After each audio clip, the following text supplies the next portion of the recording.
حضرت عیسیٰ علیہ السلام نے جب شب برات کی فضیلت کے حوالے سے اللہ تبارک و تعالیٰ کا یہ فرمان سنا تو یہ فرمان سنتے ہی حضرت عیسیٰ علیہ السلام نے کہا کہ اے کاش، تمنا ظاہر کی کہ کاش میں بھی حضرت احمد مجتبیٰ محمد مصطفیٰ صلی اللہ علیہ وآلہ وسلم کی امت میں سے ہوتا۔ دوستو، آج کی اس ویڈیو میں ہم بات کریں گے شعبان کی 15ویں رات یعنی شب برات کی فضیلت کے بارے میں، اور سنیں گے حضرت عیسیٰ علیہ السلام اور اللہ تبارک و تعالیٰ کے مابین اس رات کے متعلق جو کلام ہوا۔ تو آج کی ہماری اس ویڈیو بڑی ہی معلوماتی ہے، ہمیں بہت کچھ سیکھنے کو ملے گا۔ آج تو کم از کم ویڈیو کو شروع سے آخر تک پورا دیکھیں۔ بسم اللہ الرحمن الرحیم۔ السلام علیکم ورحمۃ اللہ وبرکاتہ۔ دوستو، آج جو حکایت، جو واقعہ حضرت عیسیٰ علیہ السلام کا لے کر آپ کی خدمت میں حاضر ہوئی ہوں، یہ واقعہ سننے کے بعد آپ کبھی بھی شب برات کو غفلت میں نہیں گزاریں گے۔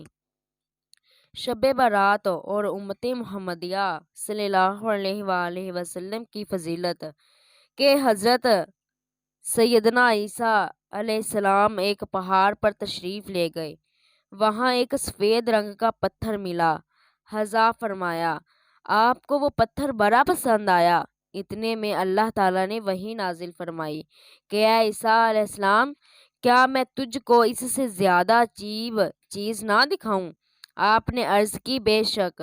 اتنے میں وہ پتھر پھٹ گیا اور اس کے اندر ایک بزرگ نظر آئے جن کے ہاتھ میں ایک سبز رنگ کا عصا یعنی لاٹھی تھی، اور وہاں انگور کا درخت بھی تھا جس کا میوہ وہ بزرگ کھاتے تھے۔ آپ نے اس بزرگ سے دریافت فرمایا، تجھے یہاں عبادت کرتے ہوئے کتنی مدت گزری ہے؟ اس نے کہا کہ میں یہاں ارسن 400 سال سے عبادت کر رہا ہوں۔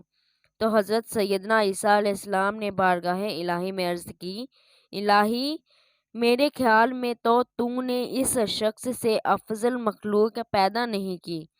تو بارگاہ الہی سے جواب آیا کہ اے عیسیٰ علیہ السلام، میرے محبوب محمد مصطفیٰ صلی اللہ علیہ وآلہ وسلم کی امت کا جو فرد شعبان المعظم کی 15ویں رات کو صرف 2 رکعت نماز نفل پڑھے گا تو اس نماز کا ثواب اس شخص کے 400 سال کی عبادت سے زیادہ ہوگا۔ اللہ تعالیٰ کا یہ ارشاد سن کر حضرت عیسیٰ علیہ السلام نے کہا کہ کاش میں بھی حضرت احمد مجتبیٰ محمد مصطفیٰ صلی اللہ علیہ وآلہ وسلم کی امت میں سے ہوتا۔ سبحان اللہ۔ یہ ہے شعبان المعظم کی 15ویں رات کی برکتیں، شب برات کی فضیلت، برکتیں۔ تو دوستو، شعبان المعظم کی 15ویں رات یعنی شب برات کی رات میں خوب عبادات کیجیے، نوافل ادا کیجیے، درود پاک پڑھیے۔